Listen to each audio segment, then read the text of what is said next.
السلام علیکم ورحمۃ اللہ تعالی وبرکاتہ۔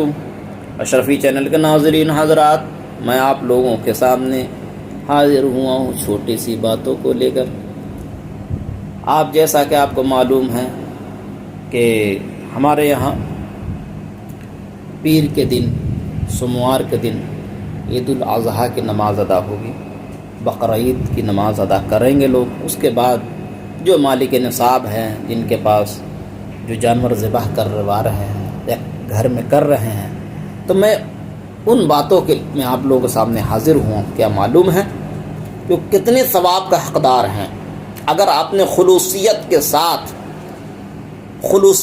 ساتھ اللہ کے رضا کے لیے، دنیا کو دکھانے کے لیے نہیں، اللہ کی رضا کے لیے آپ نے جو جانور ذبح کیا، کیونکہ اللہ تبارک و تعالیٰ ریا کو بالکل ناپسند کرتا ہے۔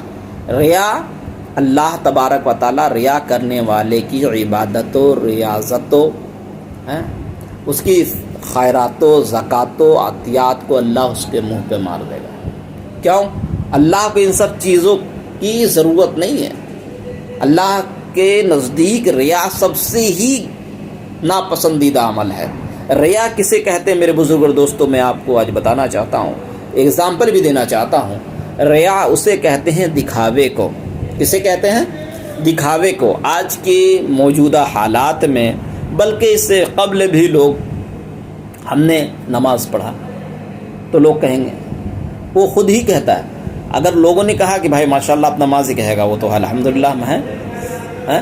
اور کچھ لوگ ایسے بھی ہیں جو پڑھ رہے ہیں، ان سے لوگ وہ کہیں گے بھائی میں تو نماز پڑھتا ہوں، تم پڑھتے ہو؟ میں تو اس وقت کی نماز پڑھا، میں اس وقت کی نماز پڑھا، میں ایسا کیا۔ لیکن وہ کہہ رہا ہے تو ٹھیک ہے، لیکن دل میں اس کا یہ ہے کہ دیکھو میں بتا رہا ہوں، ہاں میں تو نمازی ہوں، تم تو نمازی نہیں ہو۔ لوگ کہیں گے او دیکھو فلاں شخص جو ہے بہت بڑھیا نماز پڑھتا ہے، لوگ میرے بارے میں ایسا گمان کریں گے، میں بولوں گا تو، میں مسجدیں جاؤں گا تو میرے بزرگوں دوستو یہی ریا ہے۔ ہم نے جانور لایا، کوئی 10,000 کا لایا، میں کہا میں 20 کا لاؤں گا، نہیں میں 50 کا لاؤں گا تاکہ لوگ دیکھے۔ تو آپ جب یہ باتیں آپ کے دماغ میں پیدا ہو گئی نا کہ لوگ دیکھے، تو پھر رب تبارک و تعالیٰ آپ کے طرف رحمت کی نگاہ نہیں کرے گا، لوگ کو دکھائیے۔ کیونکہ جو آپ نے جانور لایا یا جو آپ عبادت کر رہے ہو رضائے الہی کے لیے ہے، یہ خواہش دنیا کے لیے نہیں ہے، نفس دنیا کے لیے نہیں ہے، نفس دین ہونی چاہیے، اللہ کی رضا کے لیے ہونی چاہیے، اپنے رب کو راضی کرنے کے لیے ہونی چاہیے۔ یہ دنیا کو دکھانے کے لیے، اگر آپ دنیا کو دکھانے کے لیے کر رہے ہو تو دنیا کا آپ دکھاؤ، نام بھی کماؤ کہ بھائی میں یہ نمازی ہوں، میں حاجی بھی ہوں، میں جانور بھی ذبح کیا 20 لاکھ کا، 10 لاکھ کا، 5,000 کا، 10,000 کا، 50,000 کا۔ لیکن میرے بزرگوں اور دوستوں، یہ تمام عبادتیں رائگاں ہو جائیں گی آپ کی۔ تو میرے بزرگوں اور دوستوں، آپ جو کچھ کریں خلوص و عقیدت و محبت کے ساتھ اللہ رب العزت کی رضا کے لیے کریں، کیونکہ حضرت سیدنا ابراہیم خلیل اللہ علیہ السلام نے جو یہ عمل کیا، یہ رضا الہی کے لیے کیا تھا، یہ امتحان تھی ان کے لیے۔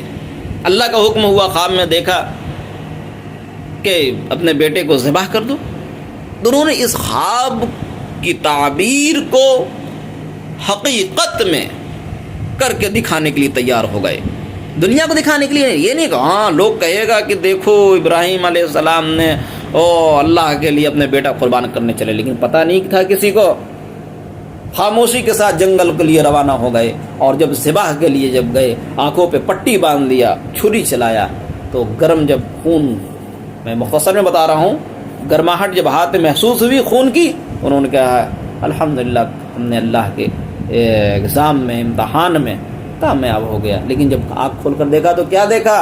بیٹے جو ہے مسکرا رہے ہیں اور دمبا ذبح ہو گیا۔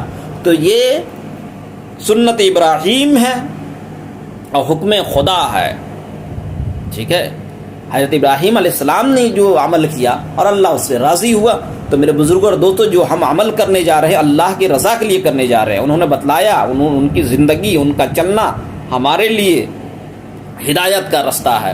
انہوں نے بتایا کہ اللہ کے رضا کے لیے کرو۔ اللہ خود کہتا ہے کہ جو ہمارے لیے کرتا ہے پھر تو کہنا ہی نہیں. اللہ تبارک دنیا و آخرت میں اس کی نام کو بلند کرتا ہے, مرتبے کو اللہ بلند کرتا. تو میرے بزرگ اور دوستو, میں بتانا چاہ رہا ہوں کہ جو قربانی کرتا ہے خلوص و عقیدت و محبت کے ساتھ اللہ کے رضا کے لیے, تو اس کے ہر ایک بال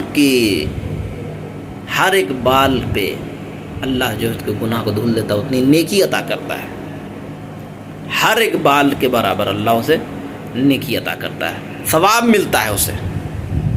تو ہے نا بہت مزے کی بات. لیکن عقیدت و محبت کے ساتھ, اور اس کا جو حق و حقوق ہے گوشت کا, آپ اس پہ بھی عمل کریں, نہ کہ ایسا ہو اپنے فریزر میں ڈال کر دو چار سال تک کھاتے رہیں.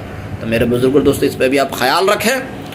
اس پہ بھی انشاءاللہ میں تفصیلی ویڈیوز بناؤں گا. اللہ نے یہ رحم کرم ہوئی تو وقت ملا تو انشاءاللہ میں ضرور آپ لوگوں تک اس کے بھی مسائل آپ لوگوں تک پہنچانے کی میں کوشش کروں گا. اب آپ ہمیں دے اجازت. السلام علیکم ورحمۃ اللہ تعالی وبرکاتہ.